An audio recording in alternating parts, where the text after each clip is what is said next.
Men really don't care who you are, where you come from, as long as you're ready to offer what they want. This is what I always believe in myself. One day I'll be a mother, and I wouldn't want to attach this story to my children. This is how you're going to make this shop to fail. This is how you're killing our business. Government just declared that they don't have finances to sponsor that period of time. And I could not, of course, call these rich dudes to pay my school fees. Yeah, so there was this person, of course I can say a student leader, a Lubara student leader in my school. This boy told me, don't worry, just give me 800,000. I'll put your name on state scholarship. I will give you money, and you pay, even you study, you'll get accommodation. Of course, I was paying my own rent. Okay. I used to pay my own rent, feed myself, dress myself. The only thing that used to give was 600 school fees part for me. Not full, but not 600. full, yeah. So I'm like, wow, this is a good offer. Mm-hmm. And one thing I learned in that lesson is that desperate people do desperate Things without thinking. Yes. I was desperate. At the same time, I never had anyone to consult. Remember, people are very far from me. And you're an introvert as well. I was, but not now. Okay. I grew up with trust issues. Since young, it was very hard for me to trust anyone. Trust me, if I tell you my problem, just value it, because me to open up... come from far. Yes, me open up to someone is always hassle. So I was like, this is a good offer. So I made a decision in my head and paid this guy money. That day my dad sent me 600. I just transferred it to who? To the man. Yeah. Help me and get the scholarship. So August, people are joining. I think names came before August. Around June, my name wasn't on the list. When I asked this guy, why is my name not there? He told me things happened. You don't have to blame me. Maybe the money didn't reach the right target, and then he tagged my results. Maybe your results are not good enough. He gave me so many reasons to believe that I wasn't good enough. But if I were other people, I don't want to tag that other people are bad, but I would have given up and be like, let me just go and look for jobs. Maybe if I can. The job I was doing never had the qualification, so I could still get another one in that same area, but I was tired of working in a supermarket. I worked in a supermarket for 2 years, and I learned a lot of things, to the extent that I vowed to myself that if I become an employer, I would never treat my employees the way I was treated. So I was like, no, I have to go to school. I don't have to stop here. The road is not ended. I have to go to school. So I had a friend here in Makerere. She was almost finishing. She had disability problems. Like, for her, it was so hard to write. So you have someone has to sit next to her and write for her. So she was like, Beatrice, I know you're intelligent. You can help me do this. Like, she was already doing her retake for like 4 times. Yeah. And like, she would do different papers. So this time she had like 4 papers. So I think that God wanted me to learn something about records and information keeping. So she gets sent me her notes. My colleagues are now sitting for exams. I'm reading for someone else. Yes. I didn't know that it was going to end with a scholarship for studies. So I read her books, definition of record keeping, qualities of record officers, blah, blah, blah. Because I wanted her to be like, whenever she gets stuck, I add something for her to write. I came to Makerere University for the first time. I did for her the papers. We sat in different rooms. After finishing her papers, I was passing by CTF. I saw an advert. We need 40 students, girls having disability, financial challenges. If you're interested, apply all the requirements. Room number, this. I didn't even take a photo. I just went to the room. I went to the room, I knocked, I introduced myself. I'm like, I'm here to ask about the tuition waiver opportunity. Then the lady I found there is called Madame Susan Babazi, who is now my mother, who is now my mentor. She's the reason for my smile. Yeah, she defined the world for me to a level that has built me to a person I am now. Maybe she's yet to do much. So I told her, Madam Susan, you know what? I have to go back to school. I know this is a competition. I know I have to apply, submit my documents, but I'm not bribing you. I'm just telling you that I need to go back to school. This was like, what urgency? Write everything down because she has not seen me. It is our first interaction. Write everything down. We have it written, apply and submit your documents. That's how we do things here. And I'm like, okay. I picked the form, went back home, looked for all the relevant documents, but this time around I didn't include my dad. I didn't want them to know that I am going to year one. Yeah, it would be breaking. So I told a friend of mine, I'm looking for a father. But your role is just going to be to fill the father part. In case they call you, act like a father. But then, you're not going to be my father forever. I have a father. So I wrote all the reasons why I need a scholarship, and I came for interviews and they gave me. Now when I came to year one, I told my dad, due to things which I can't explain to you on phone, I am in Makerere right now. Yes. So now Makerere year one. Yes, I'm in Makerere right now, but I'll get time to explain everything to you. No, I knew you're always a disgrace. I knew this would come. How can you be in Makerere with that head? You're not even good enough. You're not even intelligent. How can you be in Makerere if only a man is not paying you? A man has to be the one pay you. So you want to be in Makerere and have that luxury life that I'm my career student, all that. But I don't believe your story. And that was the first communication. I'm like, maybe he's angry. It's justified. After some time, my stepmom calls me. Is it true that you're now in Makerere? Like, yes, I'm in Makerere. Why? I told her I can't explain to her. I'm only going to explain to daddy. Like, okay, so where are you staying? I'm like, I'm still in Tureka. I used to be in Tureka. So 1 week after, I started getting different kind of news. She's now a prostitute. She sleeps with men. That's why they've taken her to Makerere. She's just a girl who wanted good life but can't work for it. I'm telling all these things with smile, but it wasn't an easy road. First of all, I lost this supermarket job of mine. I lost it. I was jobless. I had nothing. I had no family contact on this phone to call that I need this. Then my dad says, you're just telling me you're in Makerere to cover up. But the fact is you're not in school. I cannot have a child who is not in school. So from today onwards, you are not my daughter.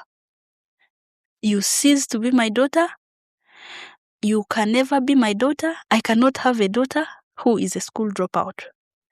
Then I told him, Daddy, I thought family is supposed to ask questions like why, what happened, before you decide on something like that.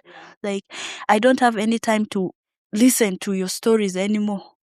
Go to Nira, get a father, remove me as as your father. But then my head ran to the blood. I'm like, I wish I also had the machine to remove the blood. Then that didn't pain me. I took it easy. On the third day, I woke up in the morning only to see a long screen full message from my dad that you have disgraced me since childhood. I regretted giving birth to you as a girl. Now that you have decided to give me pain, I want my ancestors to also torment you.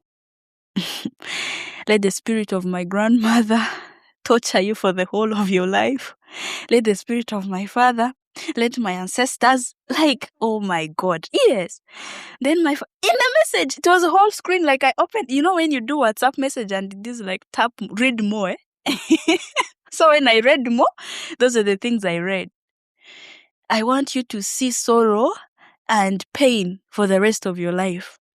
Or you're going to define your life by selling tomatoes on the road. I don't care. I was like, wow, this has gone so far. Something I took so lightly, something I took like a normal thing is that bad. I thought maybe it is just my father. Then my brother's friends, they started calling me. How I used to, the fact that I never used to talk to anyone, people used to think that I'm actually proud. But they didn't know that I was keeping quiet over pain. Yeah. So he used to show off to them. These are the messages from them. He used to show off my brother, not my brother. He used to show off to us in the village that you know more, you don't talk to us, you pretend. So this is it. We shall all end in the same soup of not dropping out, of being school dropouts. Maybe next year or some month, the next thing we're hearing is you have a child, you're pregnant, or what. But may God protect you from HIV. Because the person quoted that he knows our blood of having sexual appetite. I called my brother, I'm like, I know I'm not your elder, and I know I'm not wise. By then I was now like 23, going to make 24. But with the little knowledge I know about family, is that a family is like a cover. A family covers shame. A family protects. A family encourages. Instead of going to your friends to tell me about how disappointed you are in your sister, the best you could do as a family was to look for me and ask me face to face. And I explained to you. But since you have decided to open me naked in the whole world to show how bad I am, that's how we shall be. You have lost my trust.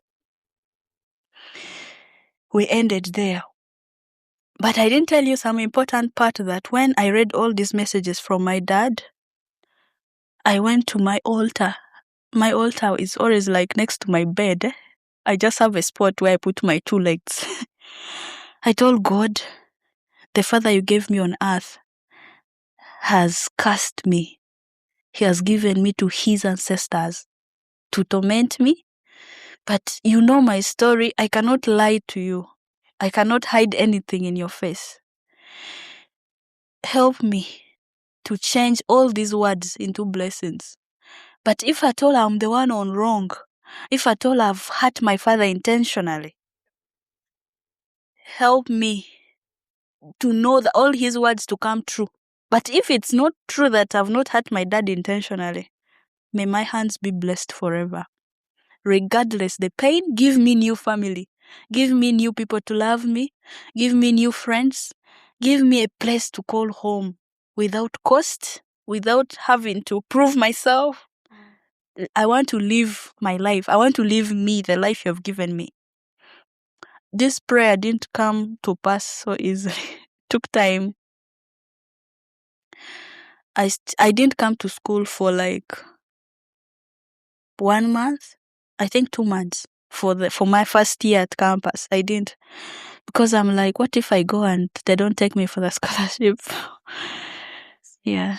The only reason I'm going to school is that scholarship. So if it doesn't come, I waste my 2 months and I don't go to school. So what's the need? So towards the end of the second month, names came, congratulations messages, the first congratulations message. I went back to school. They gave me Bachelor's of Arts in Community and Adult Education. I didn't like the course. I'm like, what is this? I'm from doing Bachelor's of Arts in Social Sciences. Now they have narrowed me to a community. But I think I love this course more than Social Sciences now. So I went to school. I had no transport. I had nothing. I have a colleague called Rita. Rita told me, of course, I lost my rent. I was the one paying my rent. The job went and the rent also went. I stayed with Rita for like 1 year in my year 1. I stayed with Rita. My prayers maybe started manifesting. Rita would give me transport every day to come to school. Rita was a student? No, she was my workmate. Yes, was my workmate. She just knew that I lost my job and I'm in school. So, Beatrice, come and stay with me. My house is so spacious. I have a bed you can sleep over. Just feel free. I stayed there for 1 year. But when I don't have money, she would pay she would pay for me transport to come to Makerere and I go back to Chireka. But I didn't want to depend on her so much because she was doing a lot for me. So I sat on my laptop and developed a flyer for washing clothes. So I specialized in blankets, duvets, and house setting. Yes, I had washed them. Not really. Here, I just wanted to get money. Yeah. So I circulated my flyers the whole of Chireka Trading Center. Remember, I was working in a supermarket, so I was a bit popular. People knew me. Yeah, so I circulated my things to guest houses, to people, and I got like one contract with a guest house called Eden Guest House. It's there in Chireka.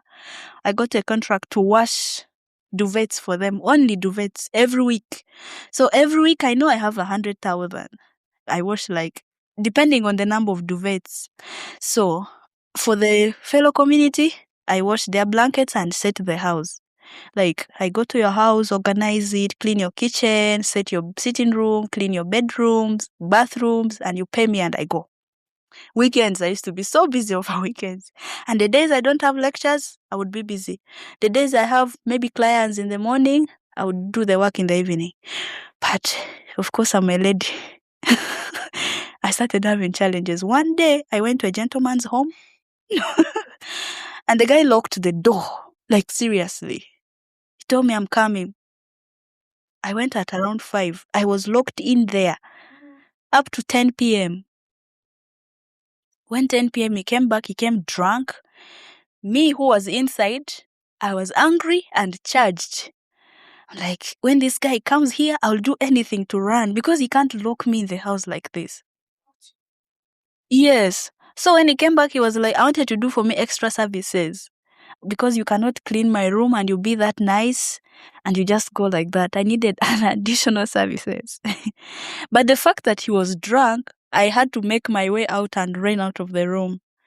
So others would be like, come and wash clothes at my place. I need this, I need this, I need that.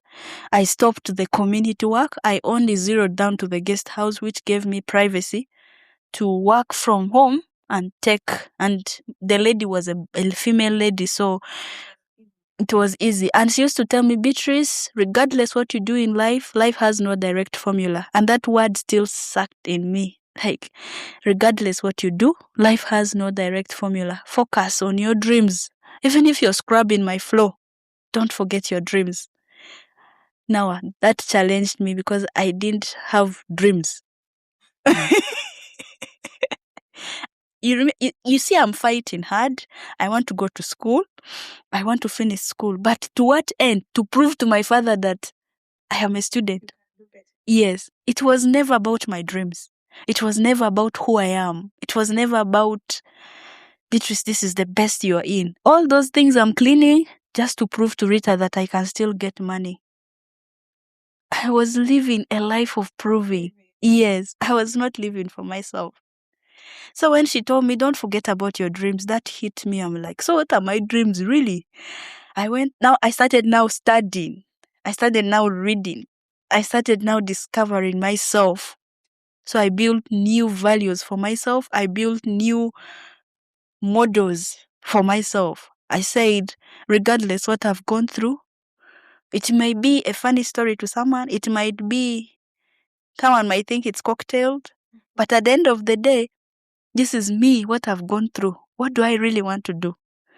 So I'm like, okay, as me, I want to have a community that has love. I want young children to grow in love, regardless their background or their looks or the way they come from or their capabilities. As long as you show a child love, life can be better. So I didn't give up. Even when I came to Makerere, it was hard. How I came to Makerere, transport became hard. I think Rita got tired. Maybe. I also got tired of washing those duvets with my hands. It was a hard one. You can pause there and ask something before I come to Makerere University. I think we need like 5 episodes to cover the whole story. So I would want you to draw for us lessons from like your whole life, because we have a very many people are going through what you went through. People have the stigma, like they cannot come out and speak. As we come to the evenings of this episode, I would want you to help us and draw for us those conclusions. Your lessons. Number one lesson I can give to parents or to people who are planning to be parents is that to value their children. Give them your best, because it is the God they would see on earth before they see the other God who is unseen. Show them love, appreciate them, correct them in a good way, have tenderness over them. Because being hard, maybe my dad's parental style was a hard one. And that is what he would design for himself, and it didn't shape us well. I'm telling you, I'm not the only child who is suffering from this. No, my brother is suffering from the same pain. My sister is suffering from the same pain. Even those ones for my stepmom, they are going through the same thing. And since now I'm enlightened, I give them that atmosphere that it's fine, be you. And they are free to talk to me than dad. Even to they even call me from home. I have pain, I want to talk to you. But when their own parents are in the house, what if I'm not there? What happens? Then another thing I could learn is for people to really know who they are. I wish I knew who I am. By then, maybe I would have not taken a decision to be bribed. Maybe I would have not taken a decision to take actions in my hands, to maybe take hatred or pain. Then another thing is that forgiveness, which is hard for me, but I forgive. I've learned that forgiveness is the most hardest thing on earth. I forgive every day and I still cry over the same pain every day. Sometimes I think that maybe I need therapy, because sometimes people tell me your behavior, like my personality keeps flipping, changing, depending on situations. I have triggers in my life which trigger me up to today. There are things, you can sit just at the next desk telling your own stories, and I listen and they trigger me. Yeah, I cry. Yeah. Then another thing I would love to give to the young ladies, maybe like me, is that there are other ways of making living. The fact that I went through all this journey doesn't mean that I've not seen ladies who go out there, strip themselves naked and get money. I've seen them, I've interacted with them. Others have gotten conditions along the way. But maybe that was the best for them. And then I've learned to be non-judgmental, because I was judged and it pained me. And I know the pain of being judged. I know how it feels not to be heard. I wish we could listen to our peers. I never had a peer because I had trust issues. Even when I had friends around me, it would be so hard for me to tell them what I'm going through. It was always difficult. And I think I faced life alone for too long. And my ask is just to have an opportunity or a platform that can make me mentor. I wish to be a mentor. I know I can be a good mentor. I've tried, they call it what? Phase studies. I've tried small circles of talking to small children, even staying with them in the whole room when they are not my siblings for a very long time, and I get the bond. Like, sometimes we just need such kind of people to so open hand. Yeah. All right. Thank you so much. A lot has been said in this episode through her story, through her lessons. But the key thing that I picked at the peak is that she took responsibility. Yeah.